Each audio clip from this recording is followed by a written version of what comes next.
The women meant nothing. 3 of them. Beautiful. Expensive. Draped across a 34-year-old Korean man in the VIP section of Seoul's most exclusive club. One ran her fingers through his hair. Another pressed her lips to his neck. The third whispered promises into his ear. He felt nothing. The dragon of Gangnam sat like a statue, his sharp jaw clenched, his dark eyes staring at nothing. Black and gray dragon tattoos crawled up his neck, disappearing beneath his wrinkled designer shirt. A half-empty bottle of whiskey sat on the table before him. His 10th bottle this week. Appa, one of the women purred, trying to turn his face toward her. Look at me. Let me make you feel good. He pushed her hand away. Not roughly. Just, emptily. The curse was back. That familiar burning beneath his skin. That endless, screaming need that no amount of alcohol or women or violence could satisfy. For 4 years, he'd been free. His wife's touch had cured him. Her presence had given him peace. Now she was gone. And the monster inside him was waking up. He reached for the whiskey. Drained what remained in his glass. The burn down his throat was the only thing he could feel anymore. Leave, he said quietly. The women exchanged confused glances. But Appa. I said leave. Something in his voice made them scramble. Within seconds, he was alone in the VIP booth, surrounded by empty glasses and the ghost of a life he'd lost. He closed his eyes. 3 days. 72 hours since they took everything from him. Since he'd come home to find blood on the floor and his family gone. Where's my wife? He whispered to no one. Where's my daughter? His phone buzzed. Unknown number. He answered, his voice dead. What? Mr. Choi. The voice was smooth. Cold. Familiar. Have you given any more thought to our proposal? Director Tanaka. The man who had stolen his world. I've thought about how I'm going to kill you. Colorful. But unhelpful. A pause. Your wife is comfortable. Your daughter less so. Children are fragile creatures. They don't adapt well to captivity. Sang-woo's grip on the phone tightened until the screen cracked. If you hurt them. Hurt them? Mr. Choi, I'm trying to understand them. Your wife's blood contains genetic markers we've never seen before. And your daughter. Tanaka's voice held genuine wonder. She's extraordinary. The concentration of healing factors in her DNA is 10 times what we found in her mother. She could revolutionize medicine. Change the world. She's 4 years old. Age is irrelevant to science. I will find you. I will tear apart every obsidian facility on this planet. And when I get to you, I will make you beg for death. You have 48 hours to reconsider your position. After that, I begin more invasive testing. The line went dead. Sang-woo hurled the phone across the room. It shattered against the wall. 48 hours. His wife. His daughter. His miracle and his legacy. 48 hours to save them both. But how had it happened? How had Obsidian taken his family from a fortress? Hello lovelies, welcome to part 3 of this classic series. If you are yet to watch the other parts, check the channel so you don't miss out on all that has been happening. Click that subscribe button now to be a part of this lovely community and enjoy top-notch storytelling. Drop a comment so we can bond better. Now let's dive into today's story. 3 days earlier, everything had been perfect. Nana was playing in the garden, her laughter floating through open windows. Baby Kofi was sleeping in his nursery. Alma was in her study, researching her grandmother's journal, still searching for answers about their bloodline. And Sang-woo had been meeting with Kwon about a business expansion. Nothing urgent. Nothing dangerous.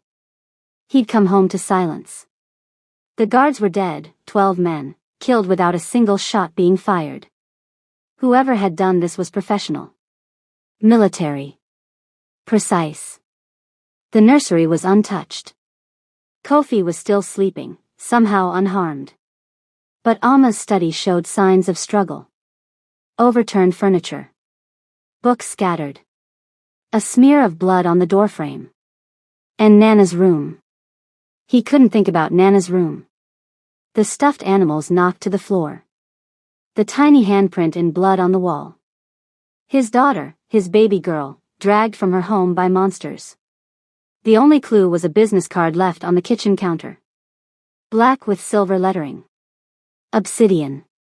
Now, 3 days later, he sat in a club surrounded by women who couldn't fill the void, drinking himself toward oblivion.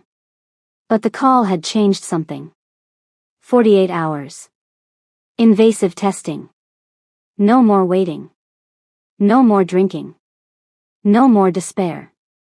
The dragon was done mourning. It was time to hunt. How did Obsidian get past 12 armed guards without a single shot fired? Who inside Sang-woo's organization betrayed him? And will he find his family in time? If you're already invested in this story, hit that subscribe button and turn on notifications. Because what happens next will break you. Jae-hwan was waiting at the safe house when Sang-woo arrived. You look terrible, his brother said flatly. Status report. We've traced Obsidian communications to 3 possible locations. A research facility in Hokkaido. A private compound in the Philippines. And a converted hospital ship currently anchored in international waters off the coast of Japan. Which one has my family? Unknown. Obsidian's operational security is unlike anything I've seen.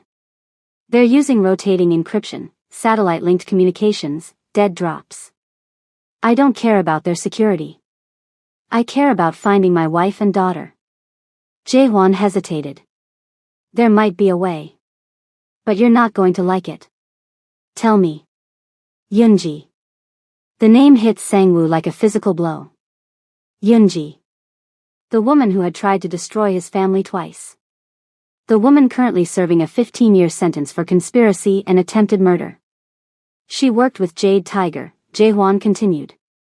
And Jade Tiger was Obsidian's front organization in Asia. If anyone knows how to penetrate their networks. No. Hyung-nim. I said no. Sang-woo turned away, his hands clenched. That woman has caused enough damage. I won't give her another opportunity. Then how do you plan to find them? We have 48 hours and 3 possible locations spread across thousands of miles. By the time we search them all, I'll find another way. But even as he said it, he knew there wasn't another way. Obsidian had been planning this for years.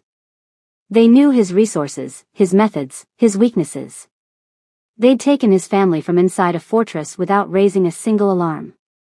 He needed someone who understood how they thought. He needed Yoonji.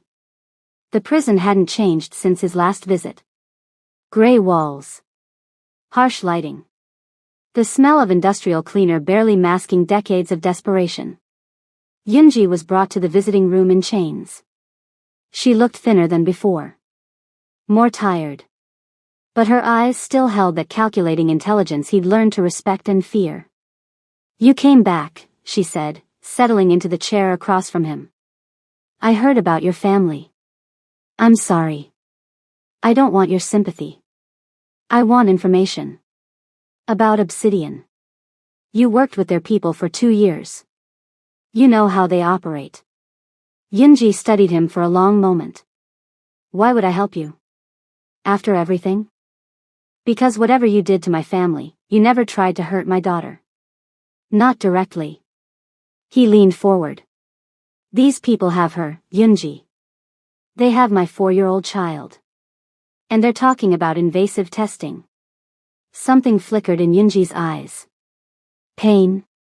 Regret? He couldn't tell. When I worked with Jade Tiger, she said slowly, there was a woman. A scientist. Dr. Yuki Sato. She handled the medical side of their operations, the blood work, the genetic testing. She was the one who first identified that your wife might carry what they were looking for. Where is she now? Dead, as far as I know. But she kept records. Off-site backups that even Jade Tiger didn't know about. Insurance, in case things went wrong. Where? A storage facility in Busan. Unit 447. The access code is 7-7-2-9-1. Sang-woo memorized the information. Why are you helping me? Yoonji looked down at her chained hands. Because I used to be a nurse. Before all of this. I wanted to help people. Heal them. She laughed bitterly. I lost my way. Let jealousy and obsession turn me into a monster. But your daughter, she's innocent. She doesn't deserve what they'll do to her. What will they do? You don't want to know. Tell me. Yoonji met his eyes. They'll drain her. Not just her blood, her bone marrow, her spinal fluid, her genetic material.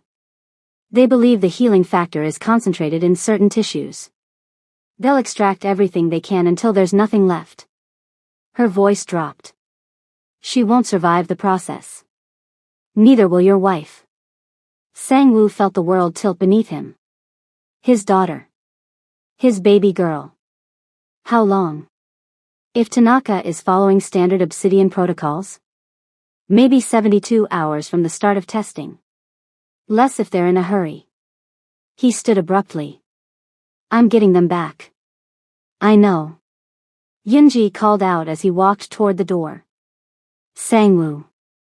He paused but didn't turn. The ship. The hospital ship in international waters. That's where they'll do the extraction.